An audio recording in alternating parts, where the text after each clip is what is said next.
আসসালামু আলাইকুম। সবাইকে শুভেচ্ছা জানাচ্ছি। মাসুম মাহবুব। প্রিয় দর্শক, দেখছেন ওপেন দ্য ইউটিউব চ্যানেল এবং মাসুম মাহবুব ফেসবুক পেজ। আপনাদের জন্য আজকে সকালে অনেকগুলো ব্রেকিং খবর আছে।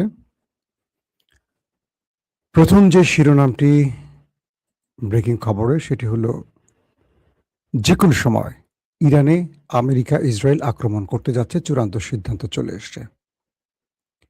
দ্বিতীয় গুরুত্বপূর্ণ খবর, ইরানকে ভয়াবহ আক্রমণের জন্য মূল পরিকল্পনা করছে নেতাকাকুর দেশটি। সেখানে মার্কিন সেনাবাহিনীর না। ৩ নম্বর, পুরো যুদ্ধ পরিকল্পনা নেতাকাকুর দেশটি সাজালেও মার্কিন প্রশাসন বা মার্কিন সেনাবাহিনীর মধ্যে অসন্তোষ, পাশাপাশি এক যুদ্ধের মধ্যে পুরো ইরানি রেজিমকে ধ্বংস করার জন্য একটা বিগ প্ল্যান সাজানো হয়েছে।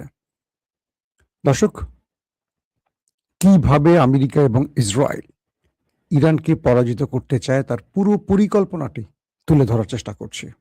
এগুলো বিভিন্ন গণমাধ্যম থেকে নেয়া আমার তথ্য। মেলাবেন আপনারা, ভালো লাগলে শুনবেন, ভালো না লাগলে সেটা আপনাদের বিষয়। আমি দেখতে পাচ্ছি আপনারা যারা কমেন্ট করছেন, আমি সবার কমেন্ট, হাতিয়া থেকে এক মুরব্বিকে দেখতে পাচ্ছি, শরীফ আহমদ, কিশোরগঞ্জ। আমি দেখছি আপনাদের সবাইকে। পাবনা থেকে দেখছেন মুকুল হোসেন। দর্শক, মার্কিন যুক্তরাষ্ট্র প্রথম ৪০ দিনের যুদ্ধে ইরানের কাছে একটা ধাক্কা খেয়েছে। সে ধাক্কা অনুযায়ী মার্কিন সেনাবাহিনীর যেই হেডকোয়ার্টার পেন্টাগন, তারা বলছে আমরা যেমনটি ধারণা করেছি তেমনটি হয়েছে। এরপর যুদ্ধবিরতি হওয়ার পর ট্রাম্প চেয়েছিলেন আর যুদ্ধে ফিরবেন না, কারণ তিনি একটা পরাজয়ের স্বাদ পেয়েছেন। সেই পরাজয় থেকে তিনি চেয়েছিলেন যে কোনোভাবে ইজ্জত নিয়ে ফিরতে, কিন্তু ইসরায়েল তাকে সেই সুযোগটি দিচ্ছে না। ইসরায়েল তাকে আবারও মাঠে নামাবার চেষ্টা করছে এবং সেই চেষ্টাই এগুচ্ছে। যখন চীন সফর ট্রাম্পের ব্যর্থ হয়েছে, তখন ট্রাম্পকে ইসরায়েল যেই ফাইনাল সিদ্ধান্তটি দিয়েছে সেটি হলো যুদ্ধের বিকল্প নেই। এই পর্যন্ত হলো আপনাদের আমার বক্তব্যের স্টার্টিংটা। কি হতে পারে, কি হবে, আসেন মূল পরিকল্পনায় আসে। প্ল্যান বি, যে যুদ্ধের পরিকল্পনাটা করার কথা ছিল পেন্টাগনের সামরিক কর্তাদের, মানে মার্কিন সেনাবাহিনীর সেনাপ্রধান, চিফ অফ স্টাফ, আরো অনেক গুরুত্বপূর্ণ ব্যক্তির, সেই পরিকল্পনাটি করছে এখন ইসরায়েল। কিছু মাধ্যম বলছে যুদ্ধের পরিকল্পনাটি প্রথমে সাজাচ্ছে ট্রাম্পের অ্যাডভাইজাররা, যেটি করে সেনাবাহিনী, কিন্তু এখানে অ্যাডভাইজার করছে। ধরেন মার্ক রুবিও আছে, জেরার্ড কুশনার আছে, স্টিভ উইটকফ আছে, এরকম ব্যক্তিরা। এই পরিকল্পনাটি যারা সাজাচ্ছেন তারা সবাই হলেন ইসরায়েলপন্থী, ইহুদি লবির লোক। ওই দেশটি যেভাবে পরিকল্পনা সাজিয়ে দিয়েছে, তারা সেই পরিকল্পনাটি সিচুয়েশন রুমে প্রেসিডেন্ট ট্রাম্পকে বলছেন। ট্রাম্প সেই পরিকল্পনাটি তার সেনাবাহিনীকে দিয়েছে। সেনাবাহিনী বলছে, মিস্টার প্রেসিডেন্ট, এই কাজটি তো আমাদের করার কথা। ট্রাম্প বলছে, আমি যেভাবে বলি সেভাবে করতে হবে। কি সেই পরিকল্পনা? পরিকল্পনা নাম্বার 1, আমেরিকা এবং ইসরায়েল একসাথে ইরানে ম্যাসিভ আকারে, ভয়াবহ আকারে হামলা করবে এবং ইরানের গুরুত্বপূর্ণ সকল স্ট্রাকচার একদিনই তারা ধ্বংস করার চেষ্টা করবে। এত ম্যাসিভ আকারে তারা আক্রমণ করবে, ইরান তার প্রতিরক্ষা ব্যবস্থা দিয়ে যা মোকাবেলা করতে পারবে না, এমনকি ইরান পাল্টা আঘাত করার শক্তিটুকু হারিয়ে ফেলবে। এই আক্রমণগুলো ইরানের আইআরজিসি, সেনাবাহিনী, বিমান বাহিনী, নৌবাহিনীর যত গুরুত্বপূর্ণ দফতর, সদর দফতর বা তাদের যতগুলো ফ্যাসিলিটিস আছে, প্রত্যেকটাকে টার্গেট করবে। পুরো আকাশ মার্কিন যুদ্ধ বিমানে ভরে যাবে, ইসরায়েলের যুদ্ধ বিমানে ভরে যাবে এবং তাদের মিত্রদের যুদ্ধ বিমানে ভরে যাবে। সিরিজ অ্যাটাক চলবে, সঙ্গে মিসাইল অ্যাটাক চলবে এবং সঙ্গে ড্রোন অ্যাটাক চলবে। ইরান পাল্টা আঘাত দেওয়ার আগে নিজেকে রক্ষায় ব্যস্ত হয়ে পড়বে। এরই মধ্যে ইরানে নেমে পড়বে কমান্ডো বাহিনী, মানে মার্কিন কমান্ডো বাহিনী। এই কমান্ডো বাহিনীতে থাকবে আমেরিকা, সঙ্গে ইসরায়েল, প্রয়োজনে অনেক দেশের গোপন সদস্যরা। সেটা ইসরায়েল আমেরিকার নামই তারা প্রবেশ করবে, হতে পারে আরব আমিরাতের কেউ। প্রত্যেকেরই মাস্ক পরা থাকবে। এরা ইরানের ভেতরে ঢুকে ইরানের নিউক্লিয়ার প্রজেক্টগুলোকে ধ্বংস করবে, ম্যানুয়ালি ধ্বংস করবে, এবং যে ইউরেনিয়াম আছে সেটাকে চুরি করার চেষ্টা করবে, মানে সেটাকে ইরানের কাছ থেকে কেড়ে নেবার চেষ্টা করবে। এই যখন চলবে তখন ইরান কি করবে? গালফ কান্ট্রি এবং ইসরায়েলকে টার্গেট করে হিট করবে। এই সময়টির মধ্যে আমেরিকা ইরানের জনগণকে বলবে, আমরা তোমাদের দেশে ঢুকে পড়েছি, তোমরা এবার মাঠে নামো। অর্থাৎ রেজিম চেঞ্জের জন্য তোমরা এবার প্রোটেস্ট করো, বিক্ষোভ করো, আন্দোলন শুরু করো। একযোগে পুরো ইরান যেমন আক্রান্ত হবে, যখন কমান্ডো বাহিনী নামবে তখন আক্রমণ থামবে, কিন্তু কমান্ডো বাহিনী অপারেশন শুরু করবে। এই সময়টিতে পুরো ইরানের ভেতরে সরকার বিরোধী আন্দোলন সৃষ্টি করবে, আন্দোলন হবে, এবং যত ইরানে থাকা সিআই বা মোসাদের এজেন্টরা আছে তারা গুপ্ত হত্যা পেতে উঠবে। তো এভাবে পুরো ইরানের মধ্যে একটি বড় রকম ম্যাচাকার করে তারা এই রেজিম যেমন পরিবর্তন করবে, তেমনি ইরানের ইউরেনিয়াম নিয়ে চলে যাবে। এটি আপাতত বড় কিছু গণমাধ্যম এবং তাদের বিভিন্ন সোর্স থেকে পরিকল্পনা বির প্রথম অংশ। দ্বিতীয় অংশ হলো, যদি এই লড়াইতে মার্কিন এবং ইসরায়েলি সেনারা ইরানের হাতে ধরা পড়ে, প্রাণ হারায়, আটক হয়, তাহলে তাদের অপারেশনের প্ল্যান দ্বিতীয়টা, মানে অন্য প্ল্যান সাজানো আছে। ইরান বলছে যে তোমাদের সেনারা এই দেশে, আমাদের দেশে আসবে জীবিত, ফিরবে কফিনে, আসবে পায়ে হেঁটে, ফিরবে স্ট্রেচারে, অর্থাৎ নিজের পায়ে হেঁটে যেতে পারবে না। এখন প্রশ্ন হলো, আমেরিকা এই যুদ্ধের একটা প্রথম সূচনা করেছিল ইস্পাহান অভিযানে। ইস্পাহান অভিযানটি আমরা জানি যে একজন পাইলটকে উদ্ধারে আমেরিকা এসেছিল, কিন্তু আসলে তা না।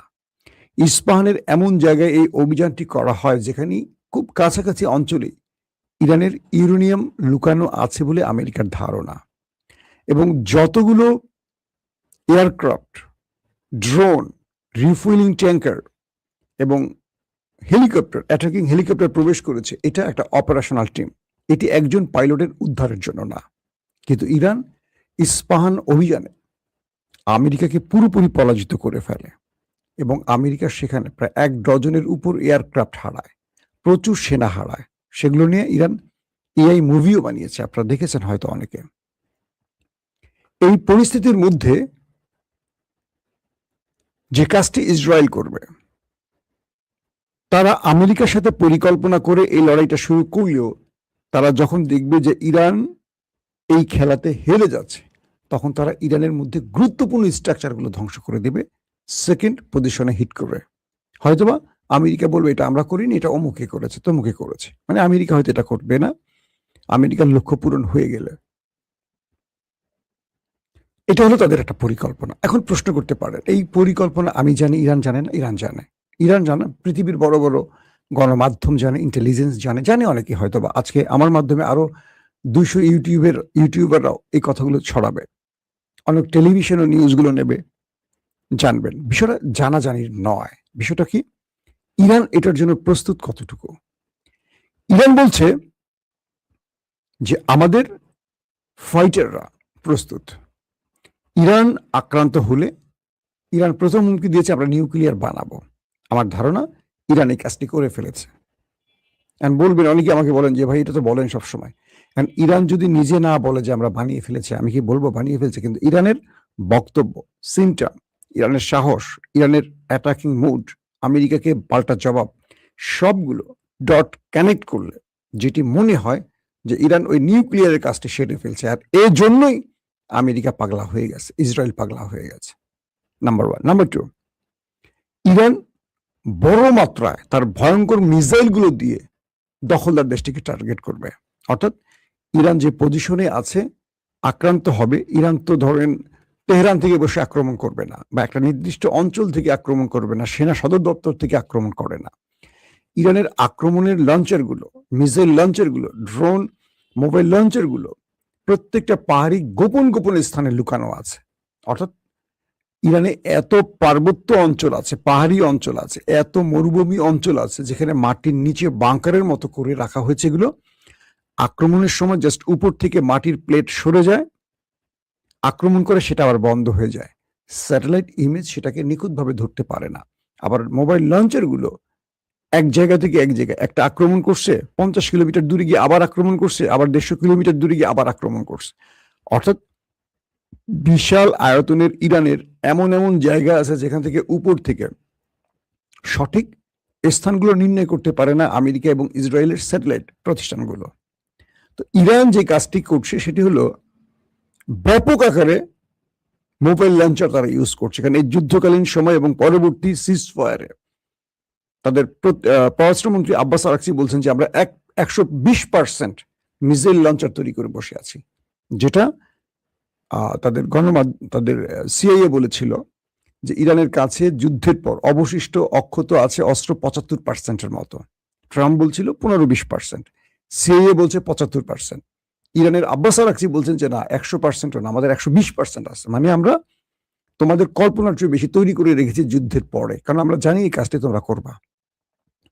যদি তাই হয়, যুদ্ধে তো অনেকে অনেক অতিরঞ্জিত কথা বলেন, যদি তাই হয়, তো ইরান বলছে যদি ইরান আক্রান্ত হয়, কারণ এই তথ্য তো ইরানের কাছেও আছে, ইরান একযোগে এত ম্যাসিভ আকারে গালফ কান্ট্রি এবং ইসরায়েলে প্রতিক্রিয়া দেখাবে যে এই প্রতিক্রিয়া শুধু ইরান না, ইসরায়েলটাও ডট ডট ডট হয়ে যেতে পারে।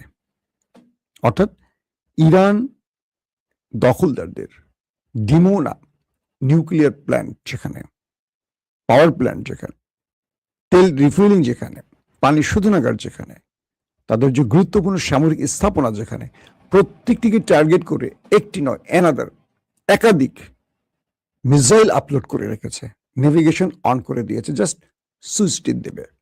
তো ইরান বলছে যে তোমরা আমাকে আক্রমণ করো, তোমার আক্রমণের মধ্যেই অটোমেটিক আমার আক্রমণ তোমার দেশকে আক্রমণ করবে। অর্থাৎ তুমি আমাকে ধ্বংস করতে চাও, করো, তুমি নিজেও হবে, আমি তোমাকে ছাড় দেব না। মানে আমি তোমাকে এই যাত্রা ছাড় দেব না। আমেরিকা ইসরায়েলের দ্বিতীয় ধাপটি হলো তারা এটাকে খার্কদ্বীপ, যেটা ইরানের তেলের বাণিজ্যিক নগরী বলা হয়, খার্কদ্বীপটাকে পুরো ছাপা করে ফেলবে অ্যাটাক করে।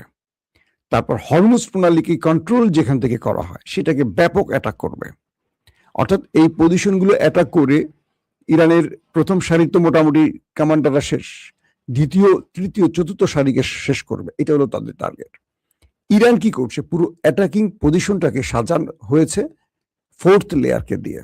ফোর্থ লেয়ার বোঝেন, সেকেন্ড থার্ডকে তারা রিজার্ভ বেঞ্চে রাখছে, তাদের পরিকল্পনায় পুরোটা হচ্ছে, কিন্তু মাঠে খেলবে ফোর্থ লেয়ারের অফিসাররা, যারা এটাকে ইমপ্লিমেন্ট করবে। আর এই দুটো গ্রুপকে ইরান গোপনভাবে সরিয়ে রেখেছে এমনটি বলা হচ্ছে।